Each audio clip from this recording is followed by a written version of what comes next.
Sejam bem-vindos à aula do Ciência Milenar Indiana sobre como reequilibrar a mente e a sociedade diante da emergência mais desafiadora de que se tem notícia desde a Segunda Guerra Mundial, como recentemente comparou a própria chanceler alemã.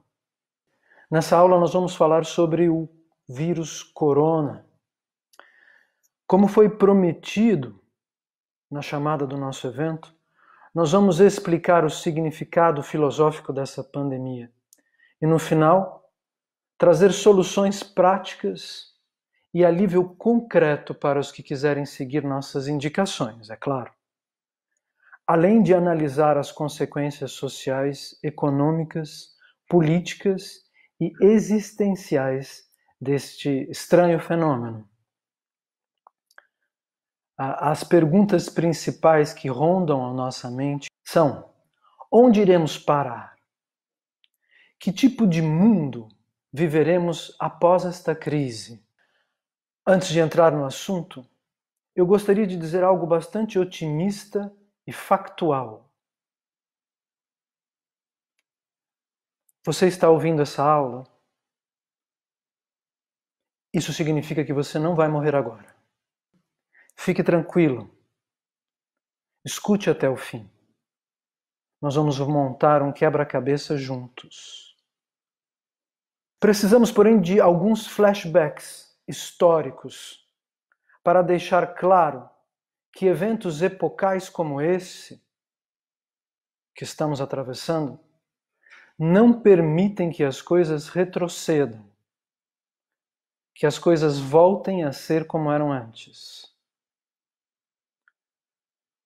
Poderíamos citar a crise do quinto século da antiga Grécia, onde um grande problema econômico levou à mudança do paradigma religioso.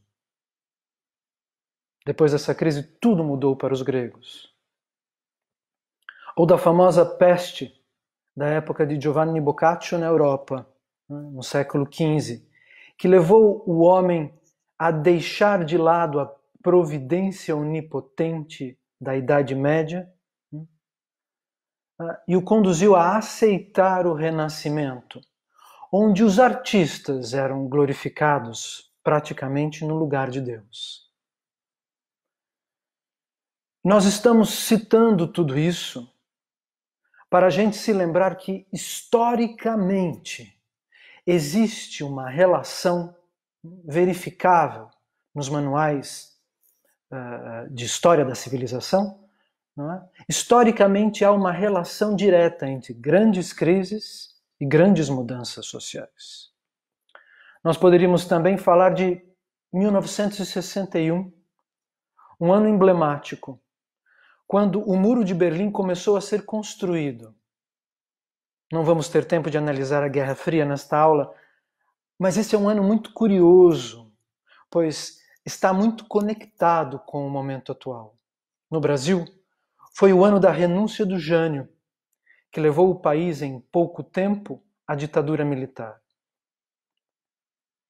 Cuba se tornou a primeira república socialista da América Latina e a Rússia testou a maior bomba nuclear de que se tem notícias na história, em 1961, o ano em que os microchips foram inventados por um físico americano chamado Robert Noyce. E eu peço a vocês que guardem esses dados na memória enquanto escutam a aula. Nós estamos apresentando algumas peças da nossa reflexão. Até o final da exposição vocês vão entender o que 1961 tem a ver com o coronavírus. Ou nós poderíamos simplesmente lembrar de 2001, do famoso 11 de setembro de 2001, e compreender que estamos diante de uma transformação que será maior do que a que vimos quando caíram as Torres Gêmeas nos Estados Unidos. Mas como é possível? Como é possível que um vírus tão minúsculo, que só pode ser observado em laboratório, através de um microscópio, possa ser comparado à queda das duas torres? Quem estava vivo, quem já era um adulto na época, pode se lembrar que após a queda das torres, o mundo mudou de rosto. A política pública, depois do 11 de setembro, se tornou mais cínica e abertamente muito menos ética. O valor da paz se tornou algo aleatório, totalmente discutível. O conceito de vingança se tornou legítimo entre os diferentes povos, se tornou algo plausível, algo comum, um tópico qualquer da sociedade. As guerras não eram mais feitas por conta de uma justiça, mas por conta de uma determinação específica que estava acima da opinião pública. De certa maneira, as guerras sempre foram assim, mas o modo em que isso foi colocado pela imprensa e pela mídia internacional e também pela jovem internet da época, de certa maneira, nós não tínhamos mergulhado tão profundamente nos meandros da internet em 2001 como nós estamos hoje. Nós assistimos uma mutação genética na maneira de falarmos sobre política, de falarmos sobre a realidade. Como todos sabem, depois daquela crise de aproximadamente 20 anos atrás, o mundo se debruçou num ideal de comunicação virtual em busca de uma solução. Aí sim nós entramos para a era da internet com muito mais força, com esperanças, inclusive. Vimos o surgimento das redes sociais, utilizamos a correspondência eletrônica como se a tecnologia pudesse nos salvar. E quanto a nossa relação com a própria tecnologia mudou através disso, de lá para cá. Agora, até mesmo o conhecimento védico original, o conteúdo quase indecifrável dos primeiros tratados de ciência e filosofia do mundo pode ser difundido pela internet, caso as conexões se mantenham intactas. Eu estou numa vila na beira do Ganges, praticamente no meio de algumas florestas. Então, vamos orar para que a conexão se mantenha. Então, o conhecimento védico original, o segredo da literatura, da civilização humana, os primeiros livros do mundo estão sendo difundidos agora pela internet, como no nosso caso, como no caso do Ciência Milenar Indiana. Voltando ao presente, voltando ao coronavírus. De novo, parece que nós estamos tentando buscar soluções no seio da tecnologia, no estranho ninho das redes sociais. Porém, fica evidente que o efeito deste desespero virtual não está sendo positivo. E nós do Ciência Milenar Indiana vamos apresentar outras soluções. Soluções práticas e não virtuais, ou não diretamente ligadas à tecnologia. E em alguns pontos diferentes das que já apresentamos até agora. Para aqueles que já são nossos alunos, vocês vão notar que nós teremos uma novidade a mais em relação ao método com o qual nós vamos alcançar este alívio. Mas vamos voltar a 2001 por mais um instante. Quem estava vivo na época lembra. 2 anos antes da queda das torres, fomos todos convidados a assistir o testamento cinematográfico de um diretor que, depois de décadas de silêncio e mistério, levou às salas o longa-metragem que introduziu publicamente a existência de maléficas sociedades ocultas. Sua morte súbita, ainda antes de terminar a edição final do filme, pareceu funcionar como uma forma de propaganda negativa que arrastou milhares de pessoas às salas de cinema. E o filme do famoso diretor pareceu introduzir um novo tema, um tema que nos dava pistas sobre o futuro. Como é possível? No mesmo ano, nós assistimos um filme de ficção científica que também fez parte da história, que mostrava a realidade humana como uma manipulação produzida por máquinas inteligentes e cruéis, capazes de usar os seres humanos como bateria para o seu próprio funcionamento. O título do filme chegou a substituir o clássico nome Maya, a palavra que em sânscrito define a ilusão material. Estamos falando do famoso Matrix. Após o ataque às duas torres, que ocorreu só depois do sucesso destes dois filmes, apareceram documentários que acusavam o próprio governo americano de estar envolvido de alguma maneira obscura com a queda das torres. E isso foi transmitido nas maiores salas de cinema do Brasil, dos Estados Unidos, da Europa, do mundo, abrindo espaço para um fenômeno cultural que, a esta altura da realidade, nós não podemos deixar de considerar. Nós não vamos dizer aqui que a teoria da conspiração seja algo real e efetivo, assim como ela nos é apresentada. Mas ela é um fenômeno da sociedade, um fenômeno cultural, um pedaço já da nossa bagagem histórica, tendo estado presente em filmes que foram colocados nas grandes salas há mais de 20 anos e que continuam sendo produzidos. Ao mesmo tempo em que nascia a teoria da conspiração, a assim chamada nova era se fortaleceu. E ela parecia, e até hoje parece um antídoto, um movimento positivo, que faz do otimismo seu ponto de força, que contrasta o pessimismo das maléficas com uma espiritualidade, uma filosofia, faça você mesmo, pois os problemas só existem na nossa cabeça. E agora chegamos aqui, ao fim do flashback, e ao ponto em que o filme que estamos assistindo, por todas as telas, no celular, no computador, na televisão, tem como protagonista a inteira raça humana. Na aula de hoje, nós também vamos tentar entender a reação dos governos e o comportamento da mídia sobre o assunto.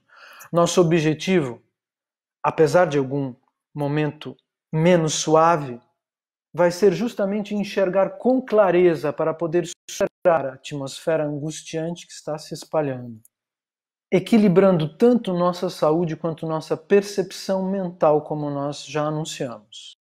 Alguém pode achar que essa introdução está muito detalhada, mas isso faz parte da solução. A filosofia é a análise, a meditação racional sobre algo, acompanhados de alguém que vive para isso. Tal processo constrói uma ligação real entre as nossas vidas, entre as nossas emoções, entre os nossos pontos de vista. E a calma, a paciência, a análise e a inteligência são a nossa maior arma agora. Não tenha medo de pensar em detalhes. Convidemos a paciência a entrar no nosso coração e na nossa inteligência. Compreender a realidade é um dos significados da vida. Nós estamos vivos para entender o enigma da existência. Quem ouvir esta aula se sentirá aliviado através de uma percepção clara e reveladora acerca dos eventos alucinantes que têm nos circundado. Esta semana, intelectuais europeus como Zizek, por exemplo, afirmaram que estamos diante do colapso do capitalismo. Curiosamente, a mesma coisa que ele havia dito quando caíram as torres. Não aconteceu na época e talvez não aconteça agora como ele imagina. Pois o Zizek fala sobre um golpe ao capitalismo como quem fala do fim de uma injustiça social. Mas quem estaria sendo atacada pela reação ao vírus é a economia mundial.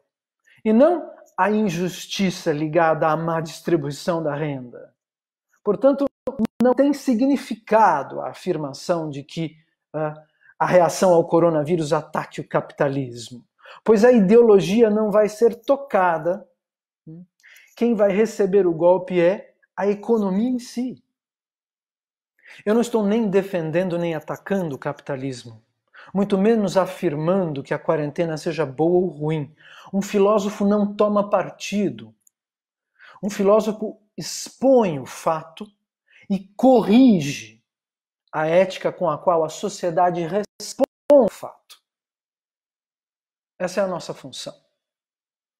Quando nós somos ideológicos, ou seja, quando nós escolhemos este ou aquele ponto de vista material, como quem veste a camiseta de um time, é difícil enxergar as coisas com clareza.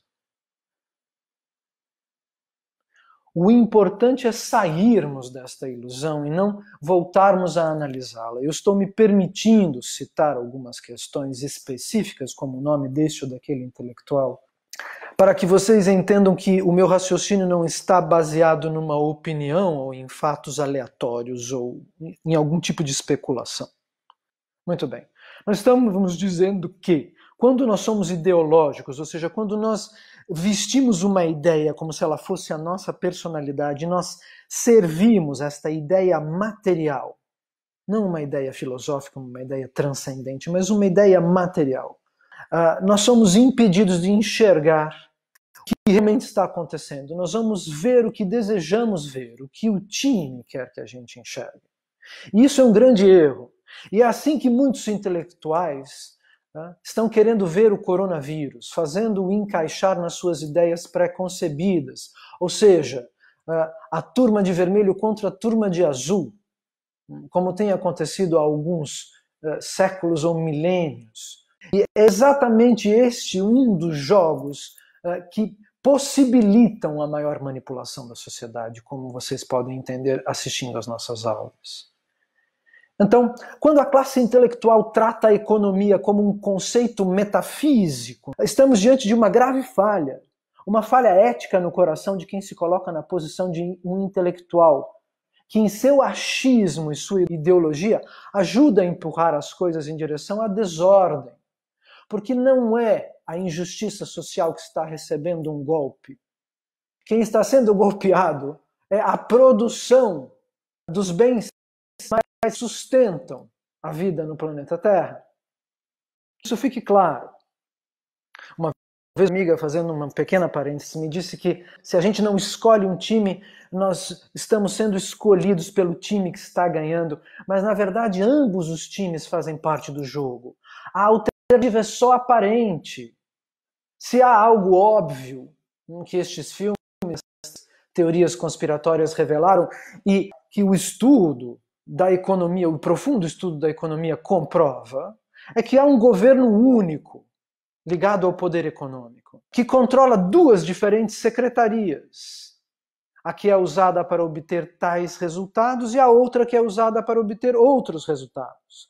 O pé esquerdo e o pé direito do mesmo dinossauro que caminha em direção à sua própria coroa, à sua corona, não por acaso. É real este fato. E aqueles que querem ainda defender a ideologia do lado direito ou a ideologia do lado esquerdo não estão entendendo que é assim que se divide e é assim que a mentalidade manipuladora domina o mundo material. Nós vamos falar sobre o que vai acontecer com a economia daqui a pouco. Outro intelectual, Noam Chomsky, parece ter acusado abertamente os Estados Unidos de ter criado o vírus, o que nos leva de volta ao âmbito da conspiração. Existe um vírus criado dentro dos morcegos ou em outro lugar, e ele é real. Nós não estamos falando de uma mera ficção. Porém, como num filme, os protagonistas dessa história, nós, também estamos buscando, no clímax desta trama, restabelecer o equilíbrio.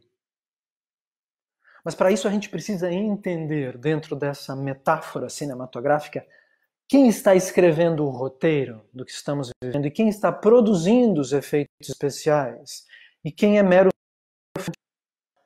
Hegel fala sobre isso. Ele afirma que a nossa realidade seria um fenômeno material que coloca em cena a representação da filosofia do cosmos. O que é uma representação? Um filme é uma representação, uma fotografia representa um rosto, assim como uma peça de teatro representa a vida de alguém, por exemplo. Então, a vida seria o ensaio aberto, a improvisação que surge do contato entre a consciência e a matéria, uma gigantesca cena cósmica. Hegel ficou famosíssimo por essa ideia que ele tirou da literatura indiana. Ele se inspirou na literatura indiana para conceber as suas análises, assim como nós também estamos fazendo agora. Só que eu sigo a ética dos manuscritos e declaro isso.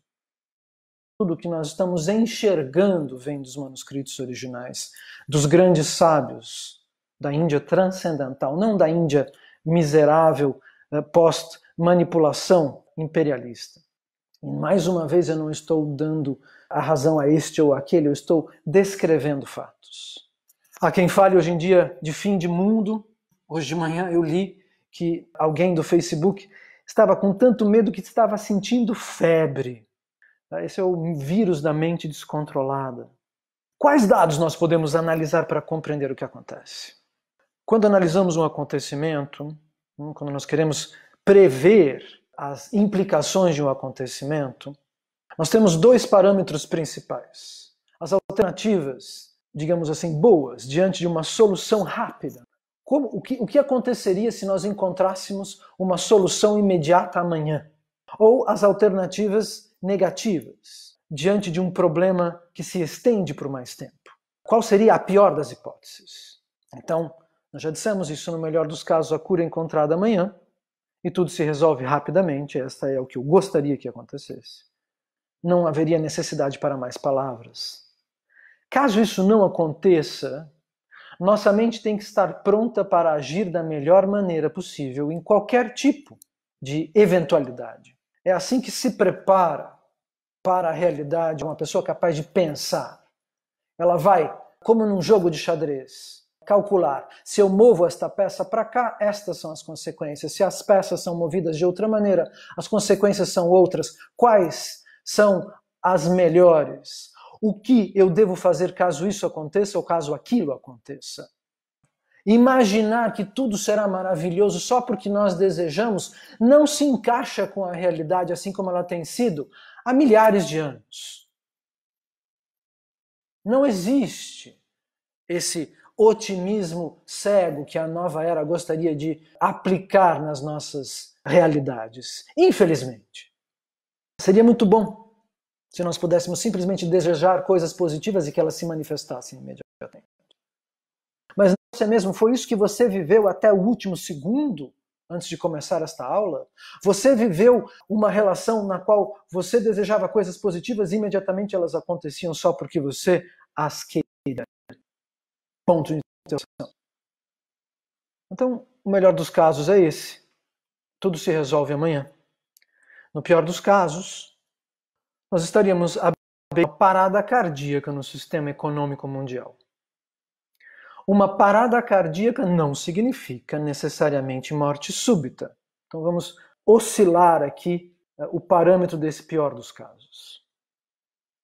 Mas os riscos de mantermos, em nome da saúde pública, escolas, fábricas, comércios, agricultura fechados por muito tempo, pode criar sequelas muito difíceis de serem sanadas.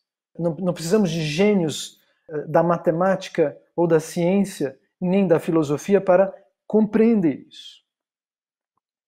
No pior dos casos, se os governos se virem obrigados ou desejem secretamente, como dizem os conspiracionistas, em nome da saúde, sacrificar a economia mundial, obrigando as pessoas a ficarem sem trabalhar, sem dar alternativas para que o fluxo monetário continue circulando, e cuidado, porque de 5 em 5 ping fake news acontece e a gente acha que vamos ser salvos por uma grande doação ou sei lá o que vai acontecer. A realidade não é o Facebook. Você não é a sua fotografia no seu perfil.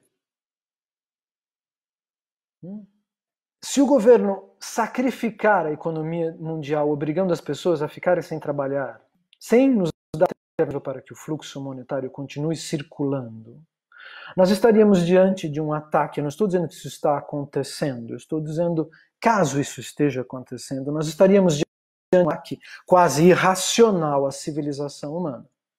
Por favor, isso não significa que eu seja contra o isolamento. Eu estou só analisando a questão de um ponto de vista racional.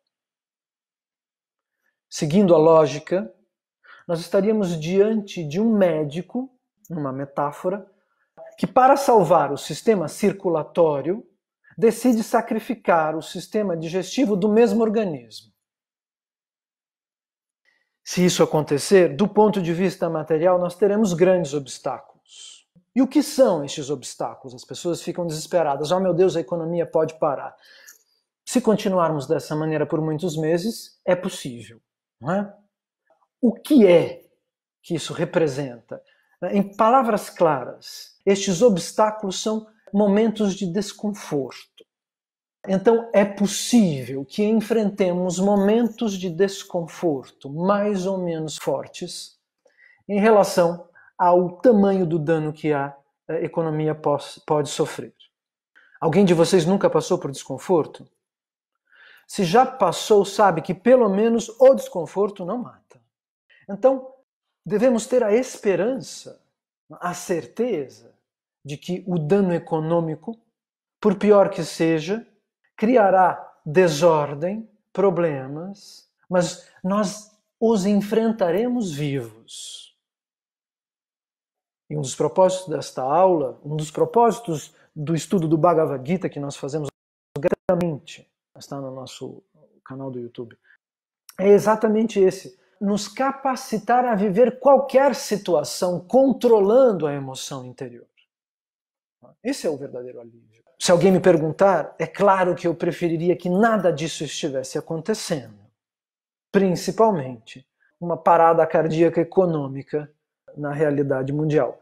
O fato, por exemplo, de que os países estão entrando em diferentes ritmos no processo nos garantiria uma recuperação em turnos, o que seria mais fácil do que uma uniformização no tempo da epidemia. A função do filósofo, porém, é meditar sobre a eventualidade e entender onde vamos parar. Eu prometi uma solução e um alívio, e sei muito bem que até agora essa explicação está longe de causar este efeito, alívio. Mas pelo menos nós estamos um pouco mais conscientes do fato de que algo pode mudar drasticamente. Tapar o sol com a peneira é coisa de criança. Os alunos do Ciência Milenar Indiana devem crescer saudáveis à medida que ouvem as nossas aulas. E temos muitas aulas onde há muito mais do que otimismo. Nós temos aulas que analisam o que é o amor no nosso dia a dia. Nós já explicamos que o amor é uma ação e não uma ideia. Nós explicamos o que é a ética na prática. Nós traduzimos a filosofia indiana para uma linguagem ocidental compreensível nos dias de hoje. Se a aula de hoje parece uma injeção de bezetacil, saibam que o objetivo, porém, é a cura. Aqui nós vamos apresentar uma primeira solução. Diante de uma crise econômica, é bom aprendermos a distinguir o que tem valor real do que tem valor momentâneo, circunstancial. Então, a economia se baseia em duas coisas: em objetos reais e em conceitos econômicos. Vamos entender isso em exemplos simples. O valor da conta bancária, seja ele Y ou Z, só tem valor porque a vida tem valor. Porque a natureza tem valor. Porque o fenômeno natural é o grande bem. A existência em si representa e, ao mesmo tempo, se identifica com o conceito de prosperidade e de valor, tanto interno quanto material. Então, por exemplo, se alguém tem dinheiro suficiente para comprar um sítio ou uma casa, ele é considerado uma pessoa próspera. Por quê? Porque a casa é real, porque a casa é feita de pedras, de ferro, de vidro, de areia, ela está fincada no solo, ela protege da chuva, do frio e do vento, do sol, do excesso de calor. Por isso ela tem um valor. Ou porque ela tem vista sobre o mar, ou sobre as montanhas, ou porque está no meio de um fenômeno da natureza a civilização numa cidade onde são geradas riquezas efetivas. O sítio tem árvores, o sítio tem frutas, ele tem horta, ele tem água, rio, terra, tem espaço aberto e sólido sob o sol. A água, a terra, o sol são os elementos que são a fonte da economia.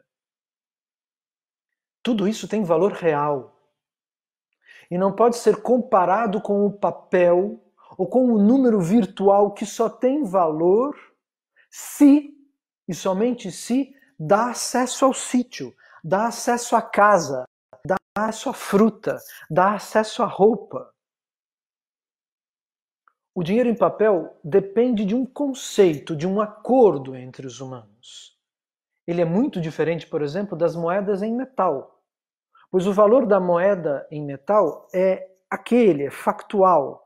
Tal medida de zinco, níquel, cobre ou prata, né, etc., tem um valor específico, determinado por fatores tais como a durabilidade e o uso. O que você pode fazer com o níquel? O que você pode fazer com a prata? Entendem? Números online, papéis assinados, só têm valor se a sociedade concorda com tal fato. Se o governo, em primeiro lugar, sanciona tal fato. Eis aqui o motivo pelo qual a classe dos sábios, como na antiga Índia, deve estar acima das classes governantes. Talvez isso não ocorra novamente. É muito possível que não. Mas nós precisaríamos entender o porquê que isso deveria ser assim, para podermos compreender o funcionamento social adequado, saudável à sociedade. Quem já viu nossas aulas sabe que sobre este crime, a retirada dos grandes santos mendicantes da antiga Índia, como mentores obrigatórios, eticamente impostos aos governantes, aqueles que alcançavam a perfeição teriam poder sobre o rei, não sobre os outros cidadãos, mas sobre o líder do governo, que por respeito à autoridade da sabedoria ligada à natureza, ligada à existência, obedeciam à ética dos sábios. Quando isso é retirado do cenário indiano, nós já explicamos isso em várias aulas, por favor, voltem nas nossas aulas, assistam a Secreta Origem da Civilização, que nós falamos bem sobre este fato. O que acontece? Quando os sábios saem da sua função de instrutores do poder executivo, o Ocidente nasce. Os povos ocidentais são os povos que se recusaram a seguir a ética védica, como nós já explicamos nas aulas que tratam o ponto histórico, não é, do nascimento do Ocidente e da relação com a antiga Índia. Então, sobre este crime é fundado o Ocidente. E esse erro nos trouxe até o coronavírus, a falta de relação com uma ética imutável que tem suas raízes fincadas na natureza, como ensina a filosofia indiana, nos leva à deriva prática de uma sociedade sem parâmetros de justiça fixos. Voltando ao assunto do valor das coisas, o valor do ouro, por exemplo, ele está ligado às suas características, à sua beleza, ao fato de que ele captura as propriedades do fogo, como explicam os Vedas, e, portanto, a sua indestrutibilidade. Por que a bala de prata é famosa? Há filmes de faroeste em que fala-se muito sobre esta bala de prata. Porque não existe superfície que resista facilmente à sua qualidade quase indestrutível. Ela é quase tão perfeita quanto o ouro. Então nós vamos entender que tem mais valor um pedaço de terra do que a porta chique de uma loja. Pois a vida não depende da loja sem a terra. Estamos transmitindo esta aula ao vivo da cidade sagrada de Sri Mayapur, na Bengala Ocidental. Como eu já mencionei, uma vila agreste, incontaminada ainda, de certa maneira, na beira do Ganges, o rio sagrado das escrituras indianas. Então, é através das escrituras, consideradas os primeiros tratados científicos e médicos do mundo, que nós vamos desvendar os mais grandes acontecimentos deste e dos próximos momentos históricos. Agora que nós imaginamos a beleza do rio que corre aqui em Srinagar, vamos voltar a algo estranho relativo a esse momento. Eu peço que vocês tenham paciência antes de chegarmos à solução. Uma curiosa peça da cabeça ligado ao vírus é o livro The Eyes of the Darkness, de Dean Koontz, escrito em 1981. O livro, curiosamente, fala sobre um vírus desenvolvido em laboratório próximo à cidade de Wuhan, a cidade onde o coronavírus começou a se manifestar e onde parece que ao mesmo tempo está sendo testado o 5G, não é? Que se espalharia em 2020. Eu vou ler aqui para vocês um trechinho do livro. Por volta de 2020, uma severa doença que se assemelha à pneumonia se espalhará pelo mundo atacando pulmões e brônquios, e ela resistirá a todos os métodos de tratamento conhecidos até então. Os Simpsons parecem ter os mesmos poderes, uma sobrenatural capacidade premonitória. Ou os mesmos produtores dos livros, dos filmes, dos desenhos têm produzido a realidade em que nós estamos vivendo.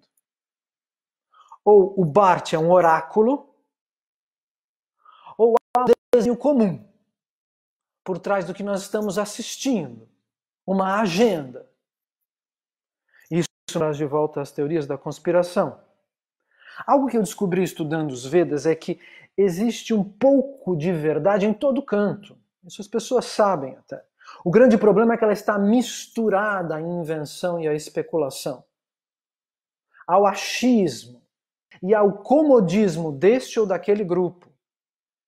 Mesmo na conspiração, se nós realmente entendemos como é construída a realidade através do estudo do Bhagavad Gita, por exemplo, nós vamos conseguir encontrar chaves que se encaixam na própria literatura original. A maioria das coisas da teoria da conspiração, não. Principalmente quando eles descartam os Vedas como uma outra forma manipulatória. Assim como eles descartam todas as religiões, eles vão estender esta maneira de enxergar tudo como uma manipulação, inclusive para os primeiros livros do mundo, o que é um erro colossal. Nem tudo tem o mesmo valor. E os vírus nos ensinam isso. Qual é a diferença entre a SARS e este corona? Entre o vírus da gripe e uma virose que desencadeia a desinteria? As coisas são o que elas são e não o que nós gostaríamos que elas fossem.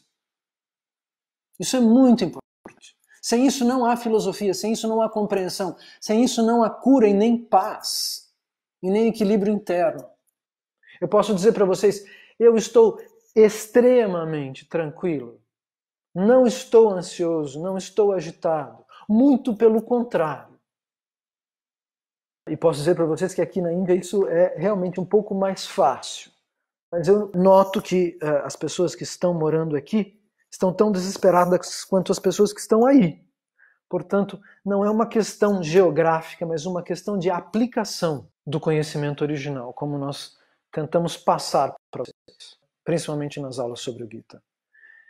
Então, quando a teoria da conspiração diz coisas absurdas, como a Lua é uma nave espacial, ou que não sei que indivíduo cósmico quer usar a alma dos seres humanos como combustível para alcançar uma dimensão que fica para lá, por dentro do Sol. Eu já li coisas tremendas.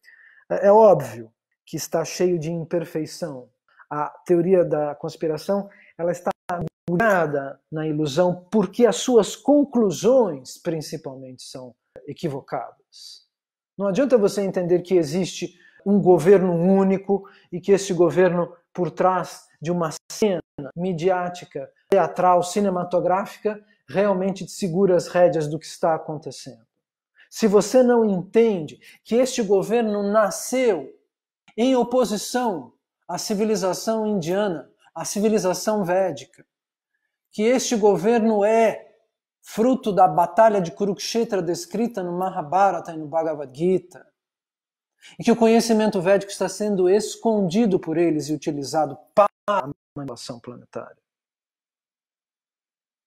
Portanto, nem tudo que a conspiração diz é verdade e nem tudo que a conspiração diz é falso. Como distinguir o que é falso do que é real? Nós precisamos estudar e aceitar o método de evolução da consciência que a literatura védica nos propõe. Não sou eu que sou o gênio. Eu sou simplesmente alguém que aceita tentar, com todas as forças, colocar em prática um processo descrito nos primeiros livros do mundo. Alguém aqui escreveu um elogio que apareceu num quadradinho aqui. Agradeço, mas não é real.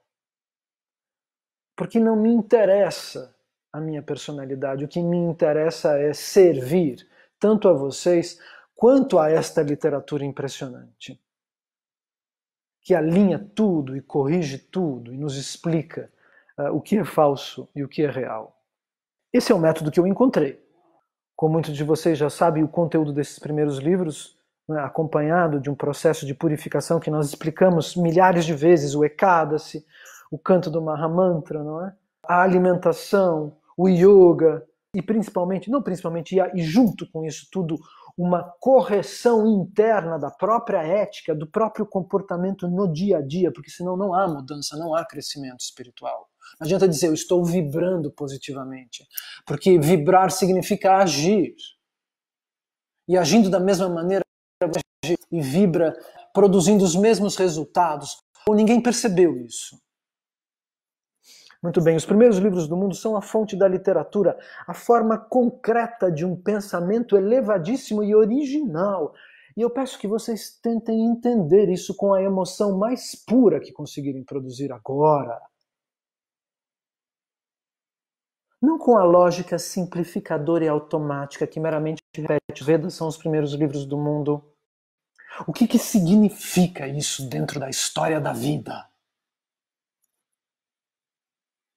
Nestes livros, nos Puranas, nós lemos que estamos em Kali Yuga, segundo os cálculos, e que esta Kali Yuga, a Era de Ferro, que nada tem a ver com a deusa Kali, e sim com Kali Maharaj, é a Era da ilusão, é a Era dos governantes demoníacos.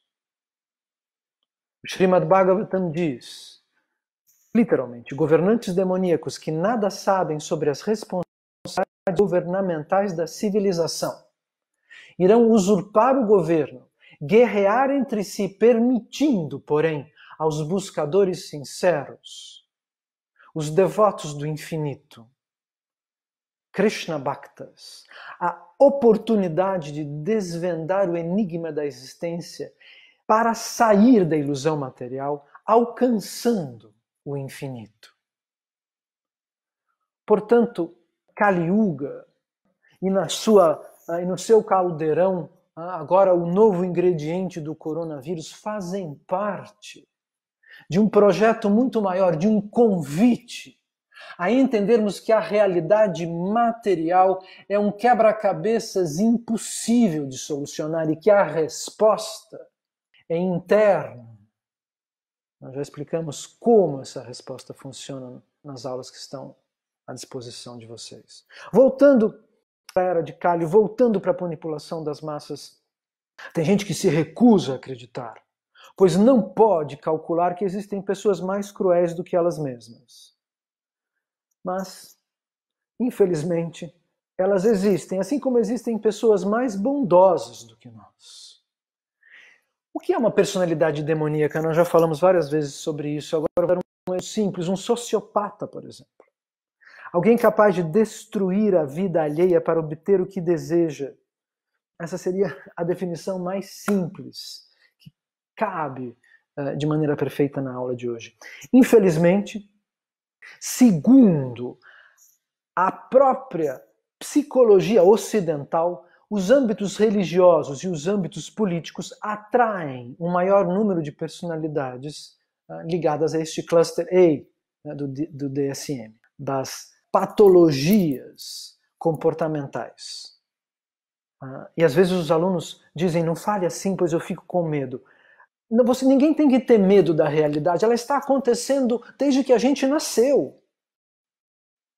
Nós temos que tentar compreendê-la, assim como ela é, não como nós gostaríamos que ela fosse. Pensar positivo não significa inventar o que vai acontecer com as crianças.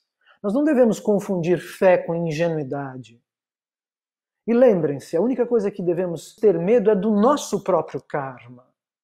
É ele quem determina os obstáculos pelos quais nós vamos passar, ou não. Existe um mecanismo de funcionamento, é por isso que eu coloquei no meu perfil as aulas, o poder da astrologia e o karma e o DNA, para que vocês entendam, a gente mostra como é que isso funciona do ponto de vista científico. Por favor, assistam. E entendam que se não é para você determinado obstáculo, você não vai passar por ele. Mas se o seu nome está escrito na ficha, não tem como você evitá-lo.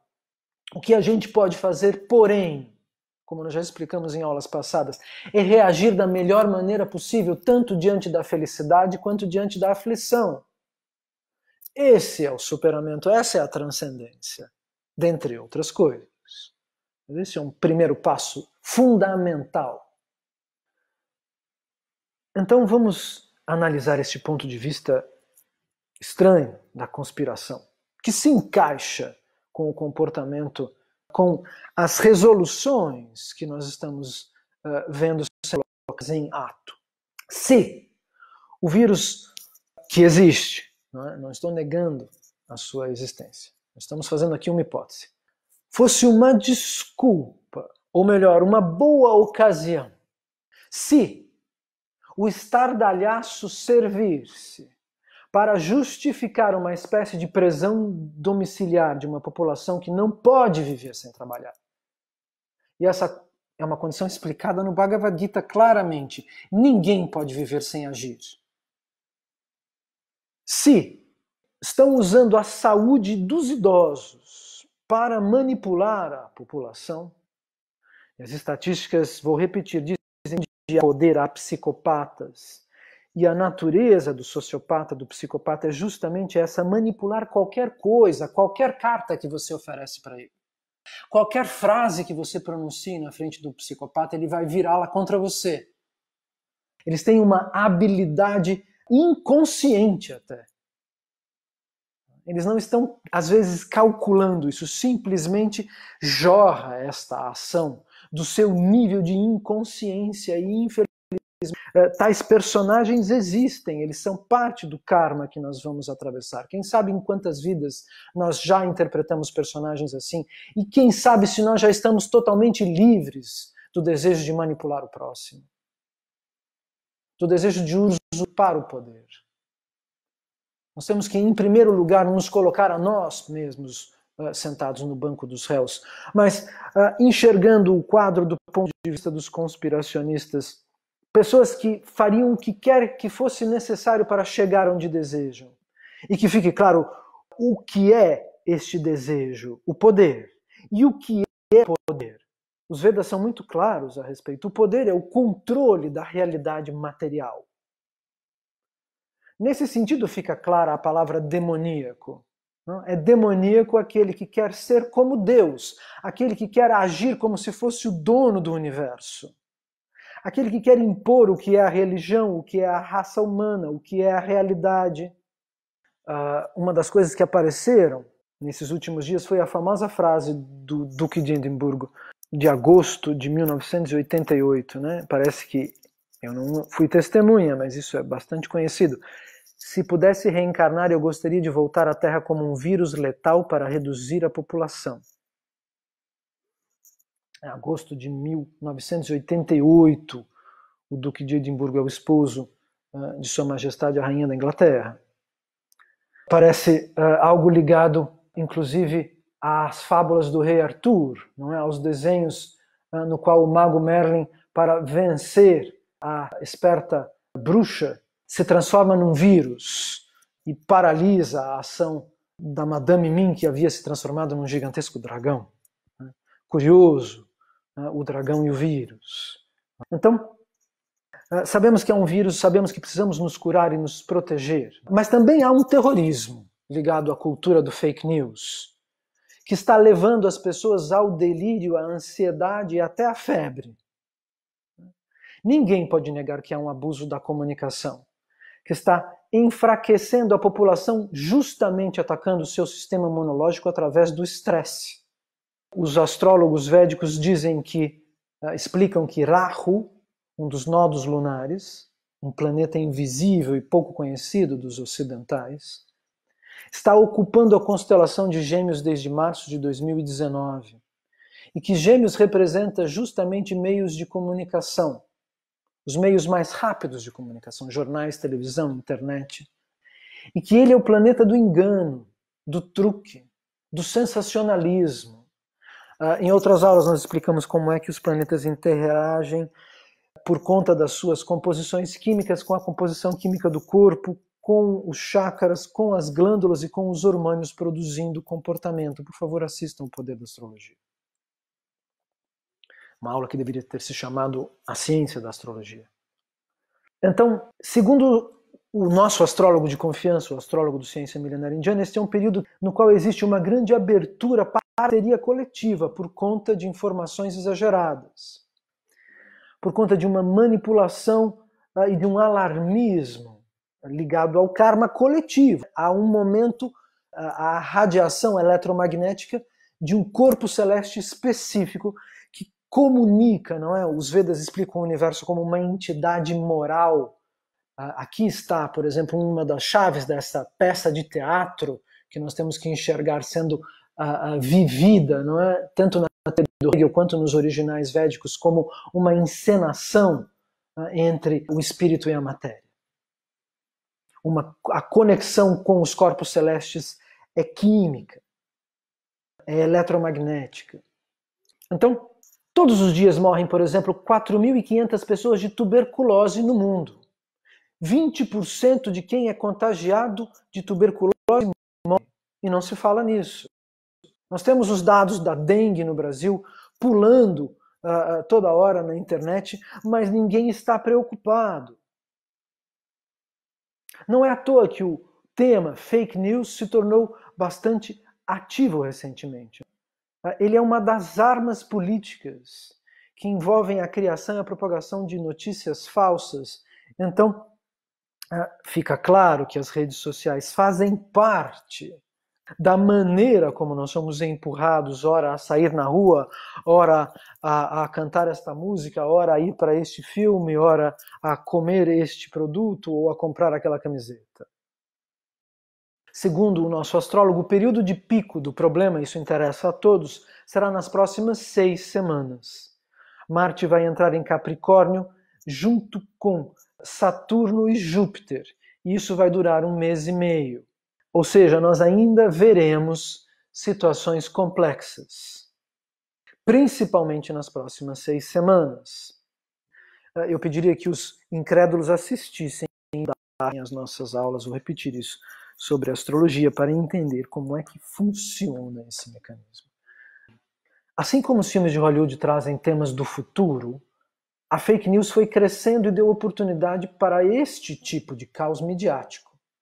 Nós vimos os filmes dos anos 90 pré-anunciarem os temas dos anos 2000. E agora nós estamos vendo a fake news florescer, explodir, não é? Na forma de uma gigantesca árvore de confusões e ansiedade, com o coronavírus, mais do que nunca, dando oportunidade ao caos midiático. Tudo isso é mera coincidência? Pense bem. No último filme do Kubrick, me perguntaram de quem é, eu não assistiria. Eu assistiria às aulas do Ciência Milenária Indiana. Isso eu digo a mim mesmo, pena que eu não pude assistir às aulas do Ciência Milenária Indiana na época que eu não sabia o que me custou tanto tentar descobrir. O último filme do Kubrick falava destas sociedades secretas. 2 anos antes da queda das torres, É mera coincidência, por exemplo, que o grande boom da Netflix aconteça alguns anos antes do coronavírus e que neste portal, neste canal, a quantidade de filmes sobre apocalipse seja gigantesca? Estamos num momento diferente, não é? Muito mais potência virtual e midiática do que no final dos anos 90. Vamos enxergar Maia, senhoras e senhores? Ou não? Intencional ou não, consciente ou inconsciente, a manipulação está ao nosso redor. Quantos filmes de vírus, apocalipse, fim de mundo, terra explodindo, distopia, nós assistimos nos últimos anos? Como é possível que o cinema funcione como um adivinho, como um oráculo? Não é assim. Nós somos convidados a receber o futuro primeiro através da prática da comunicação cultural. A nos habituar com ele como um topos, como um tópico da nossa mente. A dar as boas-vindas ao que acontecerá desta maneira. O filme torna um absurdo plausível. Aquela plausibilidade habita a nossa mente. Quando acontece na realidade, nós não nos sentimos tão chocados quanto nos sentiríamos caso o fato fosse totalmente novo e gratuito. Tem ou não psicopatas capazes de usar a desculpa da saúde mundial ou da produção cinematográfica para manipular os cidadãos? Capaz de usar a tutela do nosso bem-estar físico, da nossa saúde, para aumentar o nível de controle sobre a humanidade? Eu sei a resposta, mas o tempo vai explicar melhor do que eu. Se em nome da saúde, a inteligência artificial, o chip, criado em 1961, e aqui vou abrir um parênteses, um ano em que estávamos com a mesma conjunção astral de agora, Júpiter e Saturno em Capricórnio. E diga-se de passagem, o eclipse solar do ano passado foi do mesmo tipo do que aconteceu pouco antes do 11 de setembro. Portanto, nós estamos numa mistura de 61 com 2001, entendeu? Elevada ao quadrado, do ponto de vista astrológico. E vamos entender rapidamente o que é um eclipse. Nós já explicamos isso em outras aulas. A potência do Sol é uma bênção. Dele vem a vida, o calor, a energia, a comida que a gente come. A plantação cresce por causa do Sol. Ele é uma clara bênção. Quando ele se apaga, as bênçãos se extinguem, mesmo que por alguns minutos. Nós não deveríamos nem olhar para algo tão inauspicioso, tão negativo, dizem os sábios da Índia. No Ocidente, as pessoas tiram foto na frente do eclipse. Segundo os astrólogos, nós estamos enxergando um dos frutos do eclipse.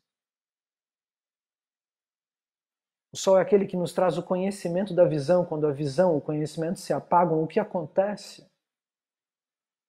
Muito bem, retomando.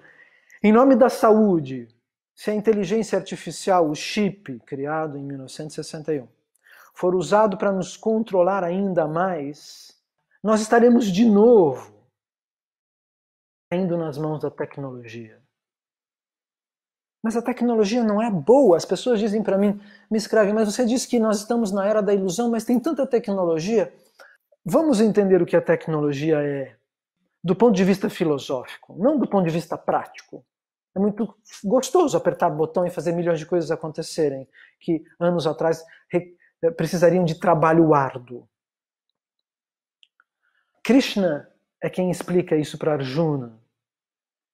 Ele vai dizer, Arjuna vai perguntar o que vai acontecer no futuro com a humanidade. E Krishna responde, no futuro os homens criarão máquinas para tudo. E isso arruinará as suas vidas. É fácil de entender porque a tecnologia não é boa, porque ela é artificial. Muito simples, artificial é o contrário de natural. Se a natureza é a rainha da vida, o que vai contra suas leis traz problemas, mais cedo ou mais tarde. Pensem na quantidade de lixo tecnológico que nós criamos nos últimos 20, 30 anos. Se tudo isso estivesse sendo feito para salvar os idosos, vamos voltar aqui ao coronavírus, para salvar nossa saúde, por que não estão sendo feitas campanhas para explicar como aumentar a imunidade do cidadão? Aonde estão as campanhas nos meios de comunicação principais explicando como aumentar a própria imunidade? Nós vamos explicar como a gente faz isso com o método dos antigos yogis no final desta aula. Ou fui eu que não vi essa campanha? Muito bem. Em superfície, para a maioria de nós não importa se o vírus foi criado em laboratório, se nasceu do péssimo hábito de alguns seres humanos de se alimentar da carne dos animais contaminados e contaminantes. E entre parênteses, quem quer saúde constante se torna vegetariano. Me perdoem a franqueza. Qualquer cadáver é contaminado e perigoso, frito ou cozido, morcego ou cabrito. Uma alimentação violenta vai levar à dor, é uma questão de cálculo, não precisa nem entender a lei do karma. E não é uma questão de ataque aos chineses ou aos holandeses ou quem quer que seja, mas de quem aceita se alimentar dessa maneira. Do ponto de vista da consciência, os Vedas falam que os intocáveis são os comedores de cachorro, ou seja, não devem ser tocados aqueles que se alimentam de animais. Por quê? Já ouviram falar dos intocáveis? Quem eles são? Aqueles que estão contaminados porque se alimentam de cadáveres quando não há nenhuma necessidade. A gente pode comer 90% do supermercado. É só tirar a carne e continuamos comendo lasanhas, pizzas, arroz, feijão, tudo que você come, só que sem o pedaço de carne, sem o pedaço de cadáver, que pode lhe custar muito mais caro do que o doutor que também come acredita, e muito mais caro do que você imagina. Saiba, muito mais do que o coronavírus em si, do ponto de vista espiritual, do avanço da sua relação com o infinito. O ser humano que deseja um nível consciente precisa evoluir, sair do canibalismo, do carnivorismo. Isso demonstra o nosso desejo consciente e sério de respeitar a natureza, de respeitar a rainha da realidade. E por favor, não me comparem um matadouro à colheita do arroz. Imaginem um e imaginem o outro para vocês entenderem rapidamente a diferença. Morcego ou arma biológica, a economia vai mudar e nós não temos, infelizmente, me parece, como reclamar ou como impedir isso. Mas além da economia, o que vai mudar? Em nome da economia e da saúde, em nome da segurança, isso começou em nome da segurança do nosso automóvel, alguns anos atrás, os tais microchips de 1961 foram usados para recuperar os carros roubados como mecanismos de antifurto. E depois eles foram colocados nos animais, porque a gente poderia perder o cachorro ou o gato. Então, voluntariamente, nós decidimos colocar chips nos animais. Voluntariamente, principalmente nos Estados Unidos, muitos pais colocaram chips nos filhos, por questões de segurança, se a criança se perder no shopping ou se a criança for raptada. Entendem? Quando Krishna explica que a máquina vai estragar a questão da vida humana. Porque ela cria realmente um fascínio, nós somos fascinados por esse controle da matéria. Então ela tem uma relação psicótica, psicopática, na verdade, perdoem, porque nós nos tornamos mais potentes do que nós seríamos, muito mais. Quem é que poderia dar uma aula da Índia para centenas de pessoas no Brasil sem a tecnologia? Então, é por isso que eu digo, nós não temos nem como reclamar, porque nós estamos presos na malha de Kali Yuga. Porém, nós podemos tentar sair dela, isso sim. Nós vamos falar sobre isso no final da aula daqui a pouquinho. Então, a mentalidade controladora deseja imitar o Paramatma, a super-alma, imitar Vishnu, imitar Krishna, imitar o infinito, imitar Deus. Observar a realidade como se ela fosse esse mesmo infinito. Através de todas as câmeras. É uma sociopatia, uma psicopatia teomaníaca. Entendem? Teomania significa a vontade de ser Deus. Isso diz muito sobre o que a Nova Era fala e sobre o Advaita Vedanta. Não é? A vontade de ser Deus é a semente da ilusão. Eu já falei sobre isso em outras aulas, não quero insistir mais. Então, não se trata de uma crueldade abstrata, mas o reflexo mental de quem deseja dominar a matéria. De quem é incapaz de se render à inteligência universal. Essa é a questão.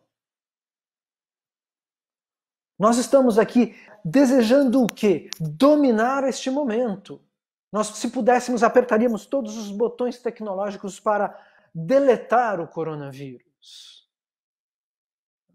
E essa é a verdadeira lição. Não o fato de que não sei quem psicografou uma voz do além dizendo que ele era o próprio coronavírus, mandando uma carta para a tia Stefânia lá da Itália. Não funciona assim. A lição é entender que a realidade nos supera e supera, inclusive, a manipulação dos sociopatas, que ainda terão muito que se surpreender durante as suas várias futuras, eternas vidas até alcançar o conhecimento védico de maneira sem manipulá-lo contra a civilização. Então, trata-se de uma revolta contra a inteligência infinita, contra a ética primordial da natureza, a ética védica, que respeita a vida alheia mais do que a si própria. Os Vedas vão além do pensamento ocidental. Nós devemos respeitar o próximo mais do que nós respeitamos a nós mesmos. Isso seria impossível. Não é? Toda essa loucura seria impossível se esse respeito estivesse ainda de pé. Um grupo de pessoas que se reúne e faz complôs contra a civilização humana. Existe ou não existe? Bom dia, senhoras e senhores.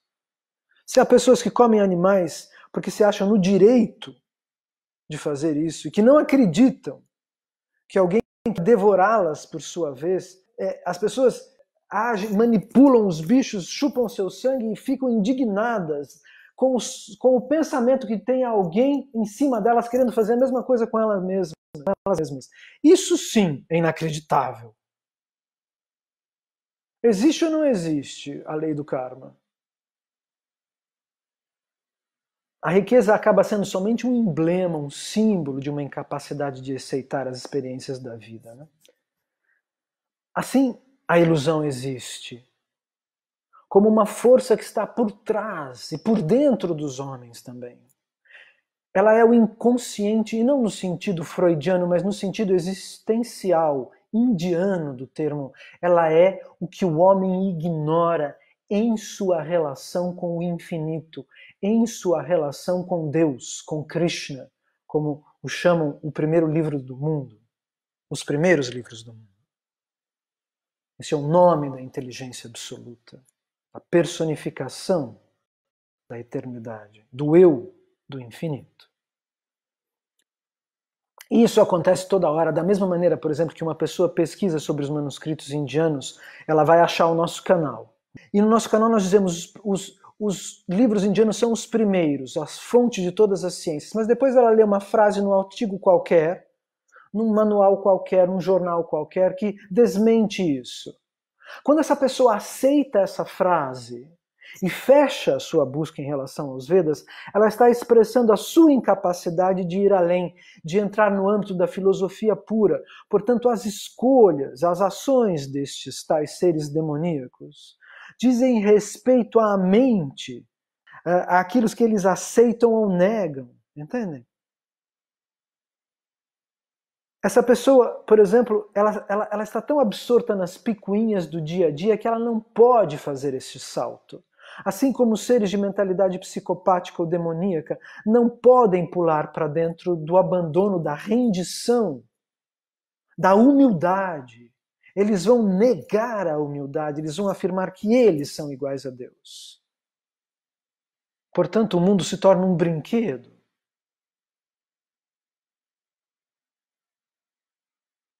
Nós temos que aceitar a experiência consciente de sermos menores do que nós gostaríamos de ser. O universo é superior a todos nós. E o universo vem do infinito, que é superior ao universo. E que está usando tudo isso para nos dar a sua infalível lição de moral.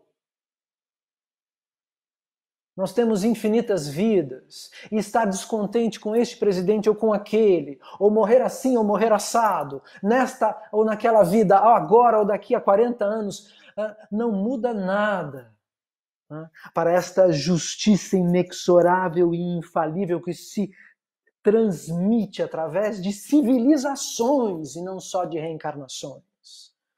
E por favor, não me façam reexplicar novamente a reencarnação do ponto de vista científico. Ela é óbvia para aqueles que alcançam um certo nível de consciência. Ela não precisa ser provada. O universo é uma entidade moral, nós já dissemos isso, pois ele nos ensina através de uma narração. Não é o Homo sapiens que é um ser narrativo, como disse o gênio da última meia hora. O Homo sapiens é um personagem do super ser narrativo, o universo. O infinito, não material que dá origem aos átomos e às realidades galácticas, como explicam os manuscritos originais. E eu não peço que quem é ateu acredite em Deus, mas eu peço que quem é inteligente entenda o infinito. E que o infinito é organizado. Esse Deus é visível. E vírus, guerra, violência não provam que Deus não existe, provam que temos muito karma negativo. Quem não deve não paga. O Sol não está sendo atacado pelo vírus, e nem a Terra. Tem gente que desenhou a Terra doente, mas quem está doente são alguns seres humanos. O mundo está no mesmo lugar. Um jato de lava e todo esse plástico some, senhoras e senhores. O mundo é muito mais do que a nossa pose vitimista imagina.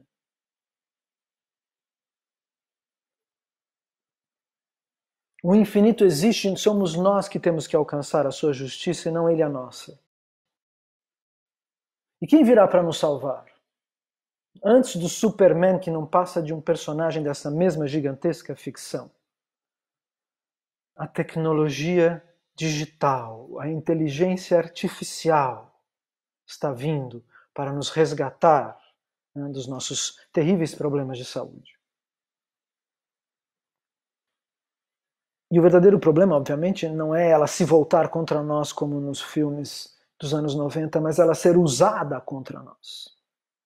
Então nós estávamos falando sobre isso. Primeiro foram os carros rastreados por chips. Quando as pessoas ficaram familiarizadas, eles usaram isso para encontrar o cachorro e o gato que sumiram.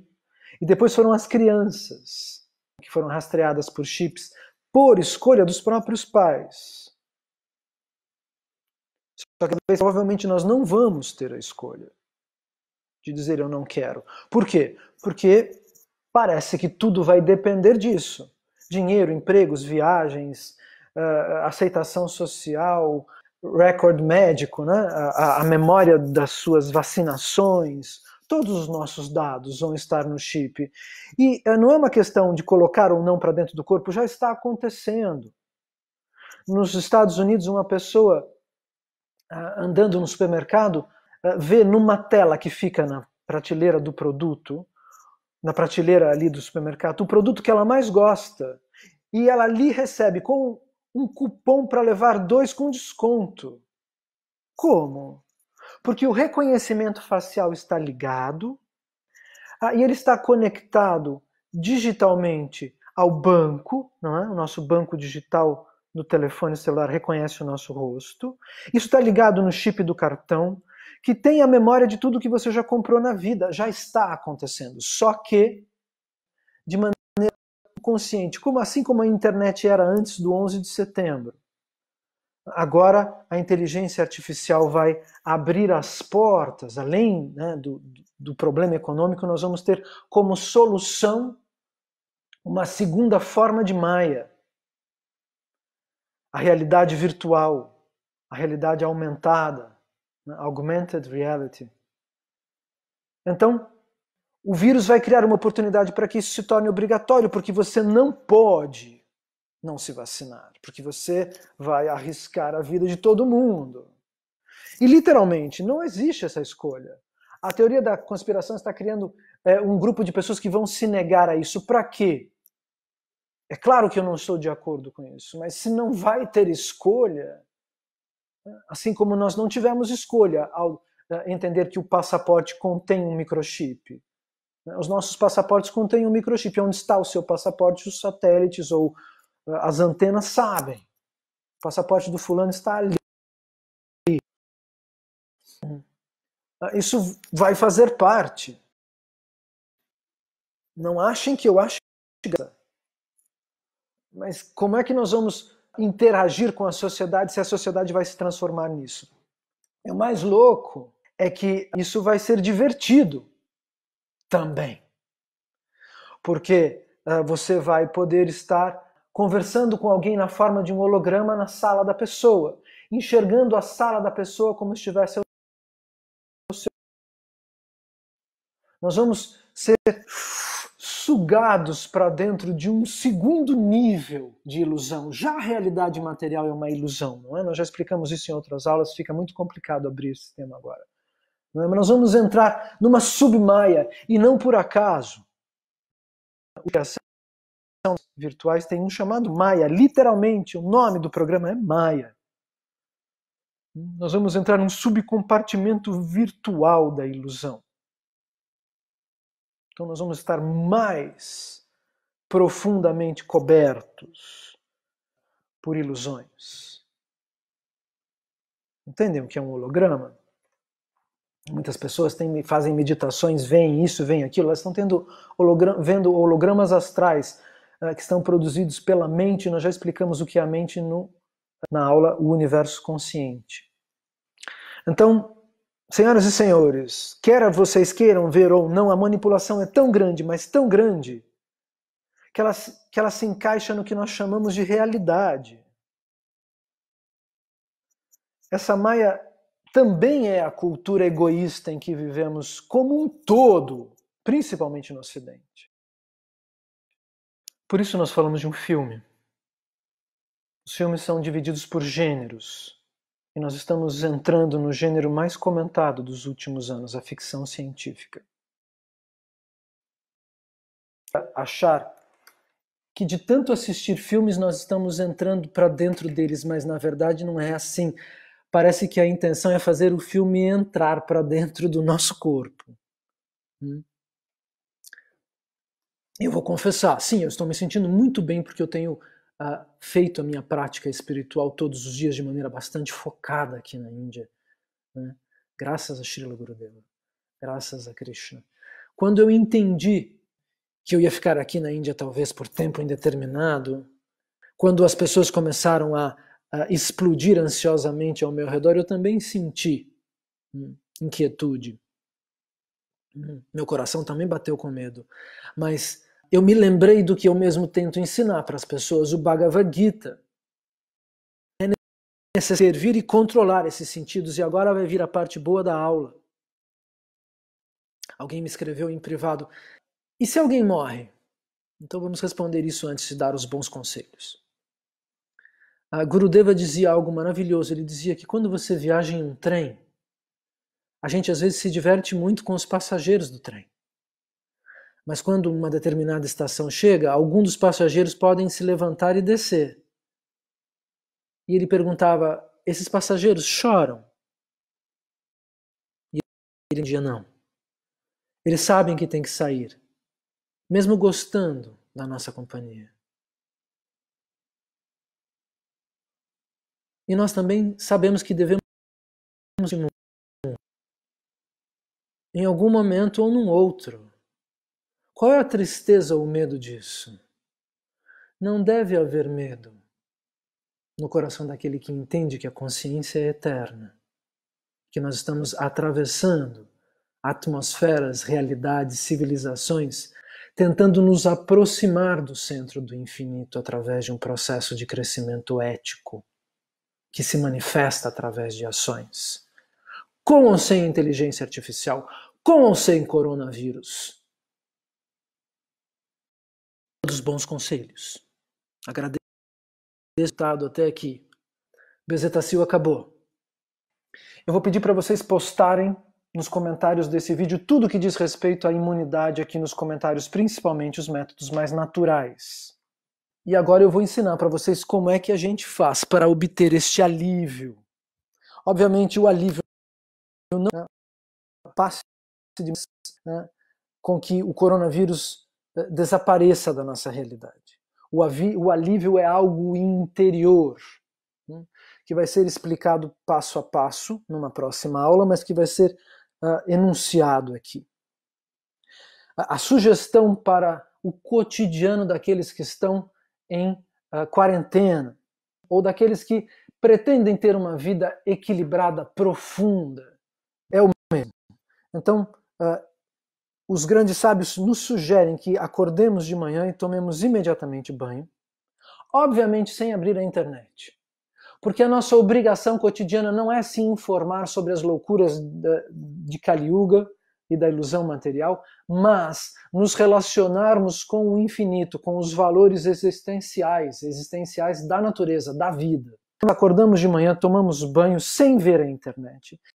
Cantamos o Mahamantra por 12 minutos. Vou dar um passo a passo fixo. Quem quiser pode fazer mais voltas de japa, quem já sabe cantar na Japamala. O Mahamantra Hare Krishna é considerado a melhor de todas as orações, pois ele nos sintoniza com o centro deste infinito consciente, com o objetivo do nosso nascer e morrer dentro de mundos, realidades, civilizações e ok?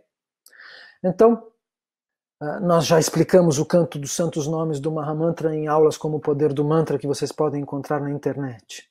Depois dele, aí vem a novidade. E Krishna fala sobre isso claramente, tanto no Bhagavad Gita, quanto no Srimad Bhagavatam. E esse é o X da questão. O ingrediente que vai somado ao Mahamantra, ao canto do Mahamantra Hare Krishna, virar essa ansiedade em profundo alívio e equilíbrio. É claro que vocês precisam fazer o que eu estou dizendo. Não adianta dizer, olha, eu tentei mal tentado e não consegui. Não. Para que uma coisa funcione, o paciente precisa se colocar à disposição do médico. E a cura que nós estamos prescrevendo da ansiedade ligada ao coronavírus, que causa um abaixamento do nosso sistema imunológico através do estresse mental, que, portanto, vai funcionar como cura e como boost, né, como impulsionamento das nossas defesas internas, é a técnica do pranayama. Então nós vamos somar o mantra ao pranayama exatamente como diz Krishna no Uddhava Gita ou no Bhagavad Gita, que nós já estamos estudando nas nossas aulas do YouTube. Nós vamos seguir o conselho da Suprema Personalidade do Absoluto, do Avatara da Inteligência Suprema, do segredo de todas as culturas, a Suprema Personalidade do Infinito. Então, cantar 12 minutos de Mahamantra, sentarmos-nos confortavelmente num sofá, numa cadeira, no chão, numa poltrona, num tapete de yoga e fazer pranayama. O que é o pranayama? Um treino de respiração controlada, a prática dos yogis indianos, que vai agir como uma manivela mecânica desmontando a ansiedade e a depressão, e eu sou testemunha prática. Quando todo mundo ficou apavorado, eu também fiquei. Só que graças ao meu mestre espiritual, que infelizmente não está mais aqui na Terra, que abandonou o corpo em 2017, eu consegui me lembrar deste conselho óbvio, claramente escrito no Gita. Este é o controle da respiração. E haja diretamente sobre o pulmão, sobre o chakra, sobre o centro aqui do seu organismo, né? Aqui o lugar onde a gente sente medo, onde fica batendo, onde incomoda, é aqui que você vai agir com o pranayama. Então o pranayama é um controle da respiração e eu vou explicar como ele funciona melhor numa próxima aula, mas hoje eu já vou dar as primeiras dicas, espero que vocês comecem a fazer a partir de amanhã de manhã, ou agora, que ainda tem sol no Brasil. Aqui já é de noite. Então, você vai se sentar confortável, de pernas cruzadas ou em Padmasana, não é? Na posição de lótus, e vai inspirar e respirar com vontade, até encher os pulmões e depois esvaziá-los totalmente 10 vezes. Ok? Não é difícil. Então você vai fazer assim.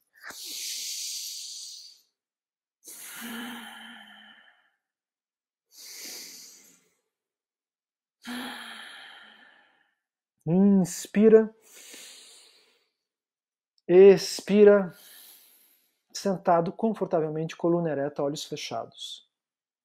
Ok? 10 vezes. E vai repetir isso em 3 séries. Serão 3 séries de 10.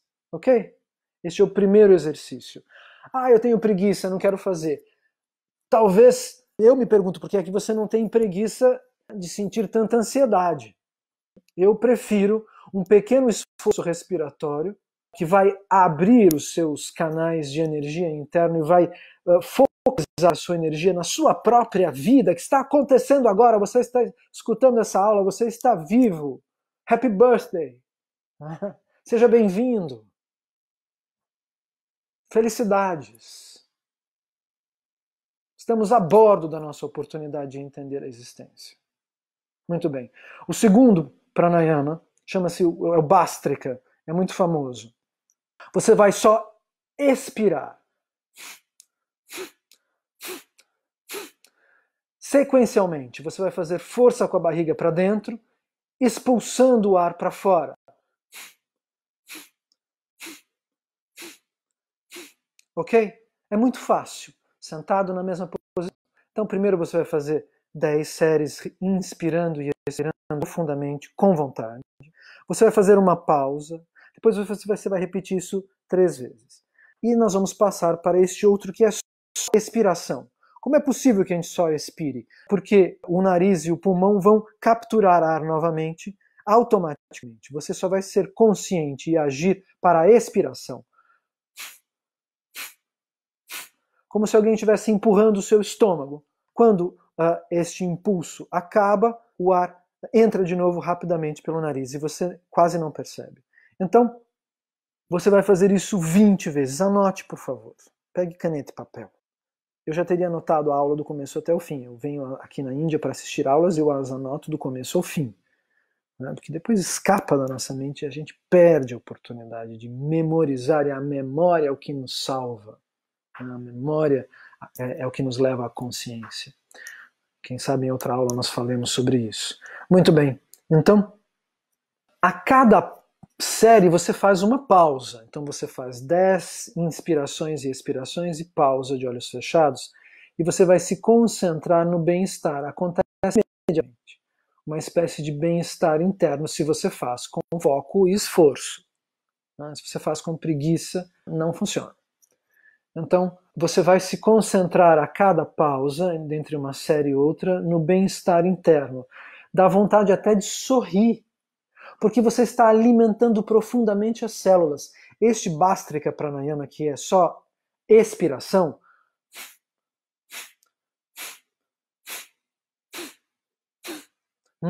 e ficar assim, você vai contar 20 vezes, ele vai limpar as toxinas do organismo. Então, automaticamente o seu sistema imunológico vai subir. Além dos conselhos das vitaminas, da própolis, do guilói, do trishum, tem uma série de medicamentos que a gente vai escrever aqui para vocês, ayurvédicos, ou truques que vocês podem fazer em casa, como vocês já devem estar sabendo, de água quente com limão. O pranayama vai acionar o metabolismo e ele dá uma sensação de foco e de prazer existencial. palpável, material. Nós não estamos falando de algo transcendental. O Mahamantra é transcendental, mas o pranayama é material. Então você vai expirar contando 20 vezes e você vai fazer 5 séries do Bhastrika, ok? Então você vai 20 vezes, pausa, meditação, absorva o prazer, porque esse momento é muito importante, porque você vai ficar consciente, a consciência vai entender de maneira profunda o que está acontecendo nessa purificação do corpo. E você vai repetir isso 5 vezes, 20 vezes, né, dessa expiração sucessiva. Isso cura dezenas de doenças e nós vamos falar sobre isso na próxima aula. É um segredo dos grandes yogis que vivem centenas de anos na Índia, de saúde constante. Depois você vai fazer o Anulom Vilom Pranayama. Você vai expirar, tapar a narina direita, inspirar pela esquerda, tapa a narina esquerda e exala pela direita. Mantém a narina esquerda tapada com o mesmo dedo, inspira pela direita, tapa a direita, expira pela esquerda, inspira pela esquerda, expira pela direita. Não é tão fácil de entender o Anulom Vilom Pranayama, por isso eu vou explicar tudo isso numa aula que vai se chamar o passo a passo espiritual da saúde ou alguma coisa parecida com essa, que vai acontecer nessa semana ou na quarta ou na quinta-feira. Se você não entendeu o Anulom Vilom Pranayama, você faz os 2 primeiros e repete o primeiro no lugar de fazer este que tapa as narinas. Eu garanto que se você fizer 12 minutos de Mahamantra ou 4 voltas de japa, pranayama, e depois do final do pranayama você cantar mais 12 minutos do Mahamantra ou mais 4 voltas de japa, o seu estado de espírito vai mudar completamente, a ansiedade vai desaparecer. É óbvio que depois telefonar imediatamente uma pessoa que está tendo uma crise ansiolítica, ansiógena, perdoe, eu confundi o remédio com a doença, não vai lhe ajudar. Não é? Você tem que também preservar um pouco o seu bem-estar interior. Mas eu tenho tido contato com pessoas desesperadas, tanto aqui na Índia quanto no Brasil, e tenho conseguido manter um equilíbrio constante, uma força, uma energia, até dores na coluna foram embora, não é? Por conta dessa respiração programada dos grandes yogis indianos.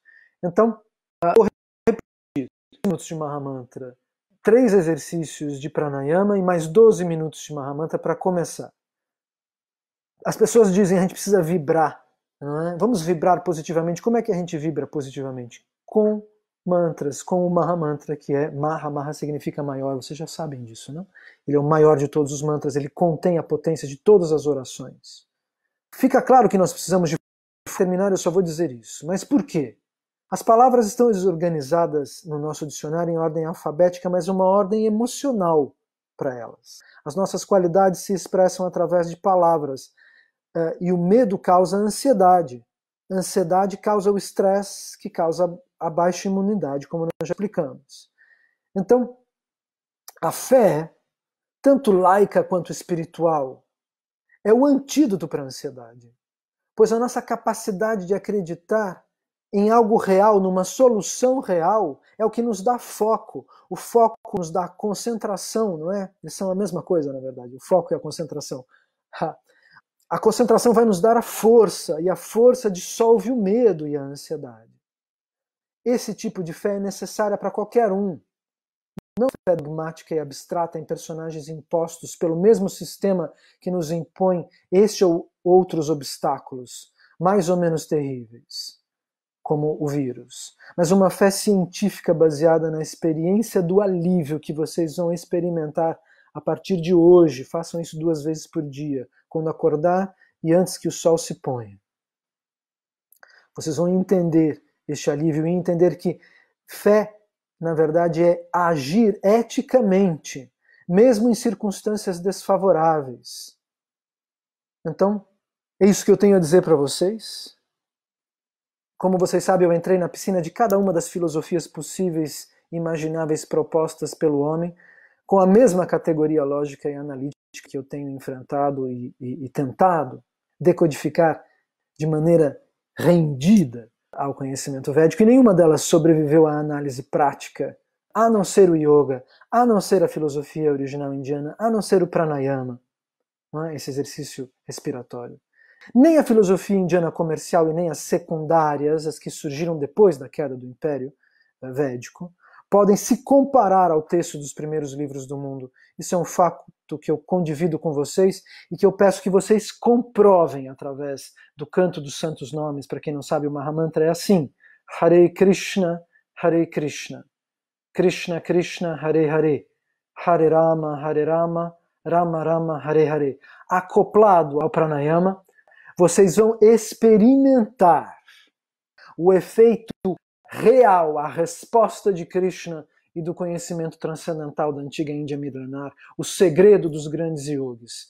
Façam o que nós estamos explicando e me digam o que vocês estão sentindo. Eu estarei aqui orando e torcendo por todos vocês. Vou pronunciar alguns mantras em sânscrito para fechar a aula. Vanchakalpatarubhyascha kripa sindubhya eva cha patitanam pavanebhyo vaishnavibhyo namo namaha. Hare Krishna.